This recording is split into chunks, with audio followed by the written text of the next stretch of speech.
తన జీవితం అంతా కూడా సామాజిక వర్గాలన్నింటినీ కూడా వంచించి 45 సంవత్సరాలుగా దోపిడీనే రాజకీయంగా మార్చుకొని ఇటీవలే అవినీతి కేసులో సాక్ష్యాలు ఆధారాలతో అరెస్ట్ అయిన ఒక మహానుభావుడు గురించి 4 మాటలు చెప్తాను. ఒక 4 మాటలు చెప్తాను. ఆలోచన చేయమని మిమ్మల్ని అందరినీ కూడా కోరుతాను. దురదృష్టం ఏమిటి అనంటే ఎన్ని దొంగతనాలు చేసినా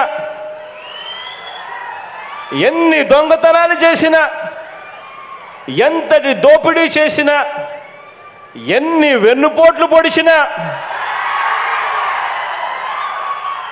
చంద్రబాబు నాయుడు అనే వ్యక్తిని రక్షించుకునేందుకు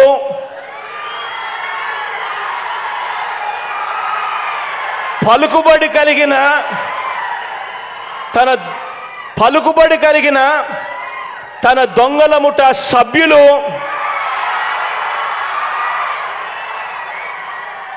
ఉన్నారు. కానీ చట్టం ఎవరికైనా ఒకటే అని చెప్పేవారు మాత్రం ఇంతకాలం లేరు. చట్టం ఎవరికైనా ఒకటే. ఒక మామూలు వ్యక్తి ఇదే తప్పులు చేస్తే ఏ రకమైన శిక్ష పడుతుందో అధికారంలో ఉన్న వాళ్ళకు కూడా అదే శిక్ష పడాలి అని చెప్పి చట్టం ఎవరికైనా ఒకటే అని చెప్పేవారే ఇంతకాలం లేరు. ఇప్పుడు ఆ వాయిస్లు గలం విప్పుతా ఉన్నాయి. చట్టం ఎవరికైనా ఒకటే అని చెప్పే వాయిస్లు గలం విప్పుతా ఉన్నాయి. ఈ వాయిస్లు గలం విప్పే కొద్దీ జీర్ణించుకోలేకపోతున్నారు, తట్టుకోలేకపోతా ఉన్నారు ఈ దొంగల ముఠా సభ్యులు. చంద్రబాబు నాయుడు గారు గురించి 2 ప్రస్తావనలు మీ ముందర ఉంచుతాను. ఆలోచన చేయమని కోరుతా ఉన్నా. చంద్రబాబు నాయుడు దొంగగా దొరికినా కూడా, ఇదే పెద్ద మనిషి చంద్రబాబు నాయుడు గారు దొంగగా దొరికినా కూడా, అడ్డంగా నిలువులా దొరికినా కూడా, గుర్తుండే ఉంటుంది మీ అందరికీ కూడా, ఆడియో టేపులతోనూ వీడియో టేపులతోనూ ఏకంగా నల్లధనం ఇస్తూ ఆడియో టేపులు వీడియో టేపులతో అడ్డంగా దొరికినా కూడా చివరికి ఆ ఆడియో టేపుల్లో ఉన్న వాయిస్ చంద్రబాబుదే అని చెప్పి ఫారెన్సిక్ వారు సర్టిఫికెట్లు ఇచ్చి నల్లధనంతో అడ్డగోలుగా తెలంగాణ ఎమ్మెల్సీ ఎన్నికల్లో డబ్బులు ఇస్తూ అడ్డంగా దొరికినా కూడా అది దోపిడీ సొమ్ము అని ప్రజలందరికీ కూడా అర్థమైనా కూడా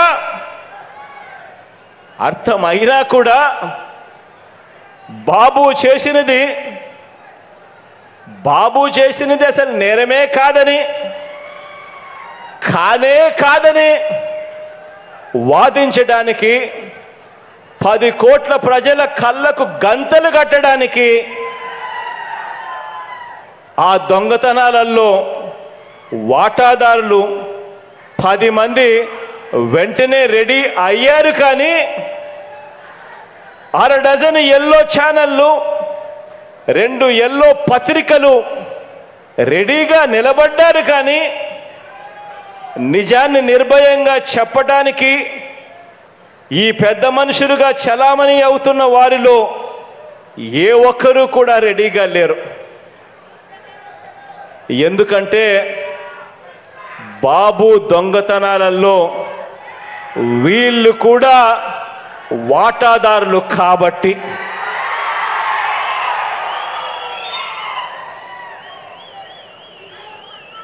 మరి ఆలోచన చేయమని అడుగుతా ఉన్నా. మరి ఇంత అడ్డగోలుగా బ్లాక్ మనీతో నల్లధనంతో డబ్బులు ఇస్తూ ఆడియో టేపులు వీడియో టేపులతో దొరికిపోయినా ఆ వాయిస్ చంద్రబాబుదే అని చెప్పి ఫారెన్సిక్ వాళ్ళు సర్టిఫికెట్లు ఇచ్చినా ఆ ఓటుకు కోట్లు ఇచ్చే కేసులో నీతి న్యాయం ధర్మం ఉంటే ఎటువైపు నిలబడాలి అని చెప్పి ఆలోచన చేయమని అడుగుతా ఉన్నా. చట్టం వైపు నిలబడాలనా లేదా దొంగల వైపు నిలబడాలా అని చెప్పి ఆలోచన చేయమని అడుగుతా ఉన్నా. ఇంత బాహాటంగా ఇంత అడ్డగోలుగా దొరికినా కూడా ప్రశ్నిస్తా అన్నవాడు ప్రశ్నించడు. ఈనాడు, ఆంధ్రజ్యోతి, టీవీ5 ఈ ఎల్లో మీడియా పత్రికలు టీవీలు నిజాన్ని చూపించరు, నిజాలను వినిపించరు, నోరెత్తరు, మాట్లాడరు. పైగా నిస్సిగ్గుగా ఆ పని సబబే అని చెప్పి సపోర్ట్ కూడా చేస్తారు. ఆలోచన చేయమని అడుగుతా ఉన్నా. మనం ఎలాంటి ప్రపంచంలో బతుకుతా ఉన్నాము అన్నది ఆలోచన చేయమని అడుగుతా ఉన్నా. మరో ఉదాహరణ కూడా మీ అందరికీ కూడా చెబుతాను. మరో ఉదాహరణ, ఒక ఫేక్ అగ్రిమెంట్ సృష్టించి, అంటే ఒక లేని కంపెనీని ఉన్నట్టుగా ఒక ఫేక్ అగ్రిమెంట్ను సృష్టించి ప్రభుత్వ నిబంధనలన్నింటినీ కూడా సాక్షాత్తు చంద్రబాబే పక్కన పెట్టించిన, చివరికి ఆ కంపెనీయే, ఆ సీమెన్స్ కంపెనీయే మాకు 371 కోట్ల రూపాయల డబ్బు ముట్టలేదని, ఆ అగ్రిమెంట్తో మాకు ఎలాంటి సంబంధము లేదని లిఖితపూర్వకంగా ఇచ్చినా చెప్పిన సాక్షాత్తు కేంద్ర ప్రభుత్వ దర్యాప్తు సంస్థలు, రాష్ట్ర ప్రభుత్వ దర్యాప్తు సంస్థలు కాదు, కేంద్ర ప్రభుత్వ దర్యాప్తు సంస్థలు, ఈడీ, ఎన్ఫోర్స్మెంట్ డైరెక్టరేట్ వాళ్ళు స్కిల్ స్కామ్లో 371 కోట్ల ఈ స్కామ్లో ఆ ఫేక్ అగ్రిమెంట్ చేసిన ఆ దొంగలను ఇప్పటికే ఈడీ అరెస్ట్ చేసిన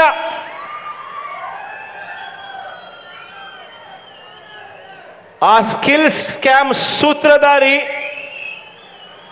పాత్రధారి చంద్రబాబే అని చెప్పి సాక్ష్యాలు, ఆధారాలు, నోట్ ఫైల్స్ ఇవన్నీ కూడా ఉన్న బాబునే స్వయంగా ఈ ఫేక్ అగ్రిమెంట్ను సంబంధించి నిబంధనలన్నింటికీ కూడా విరుద్ధంగా అధికారులందరూ కూడా డబ్బులు ఇవ్వద్దు అని అడ్వైస్ చేసినా కూడా వాటిని కూడా పక్కన పెట్టి ఏకంగా 13 సందర్భాలలో ఒత్తిడి తీసుకొని వచ్చి మరీ సంతకాలు పెట్టి సిఐడి వారు స్పష్టంగా కూడా ఇవన్నీ చూపిస్తా ఉన్నా కూడా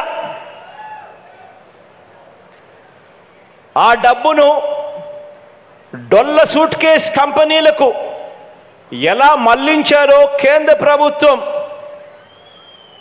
ఎన్ఫోర్స్మెంట్ డైరెక్టరేటే, ఈడీఏనే, మనం కాదు, కేంద్ర ప్రభుత్వ సంస్థ ఈడీఏనే కనుగోలు చేసి వాళ్ళు అరెస్టులు చేసిన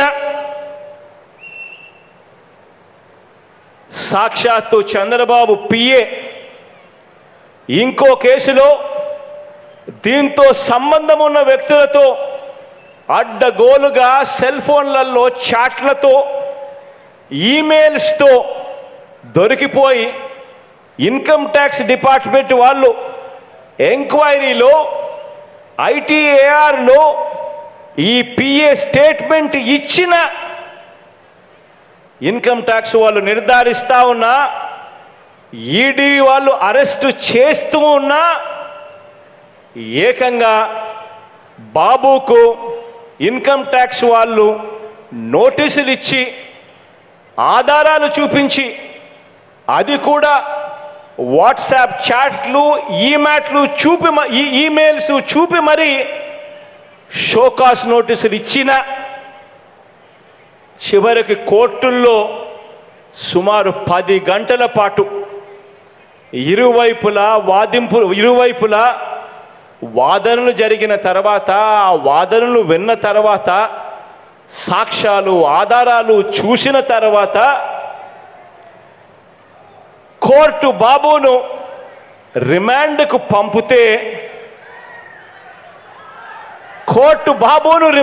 పంపితే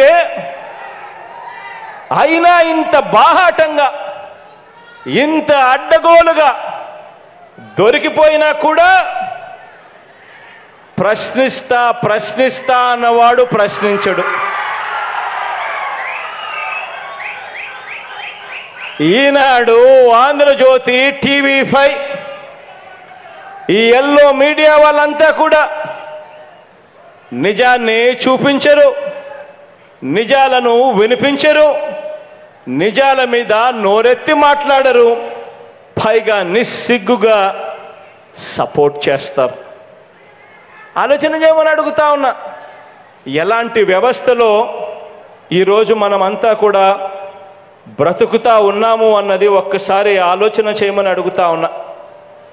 ఈరోజు ఈ 100 కోట్ల రూపాయల ప్రభుత్వ ధనం, 371 కోట్ల రూపాయలు, ఇన్ని 100 కోట్ల రూపాయల ప్రభుత్వ ధనం ప్రజలకు చెందాల్సిన ఈ డబ్బు ఎక్కడికి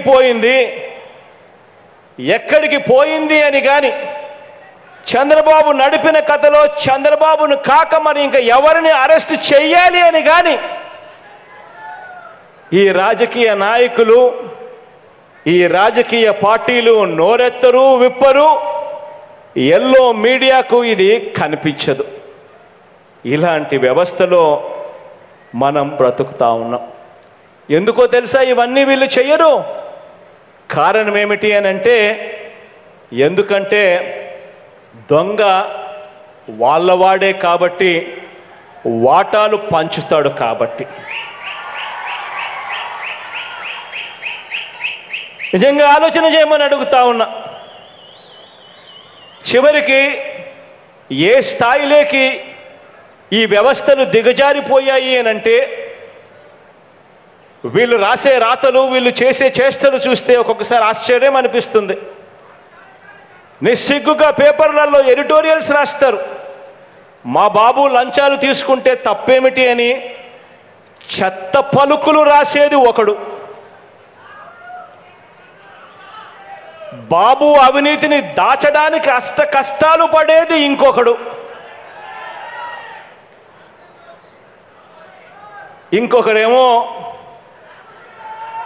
ఇంకొకరేమో నేరుగా జైలుకు వెళ్ళి మిలాఖాతు చేసుకుని పొత్తు పెట్టుకునేవాడు ఇంకొకరు. ఆలోచన చేయమని అడుగుతా ఉన్నా. ఎలాంటి వ్యవస్థలున్నాయి, ఎలాంటి మనుషులున్నారు అని. ఇంత పెద్ద సొమ్ము ఇంత అడ్డగోలుగా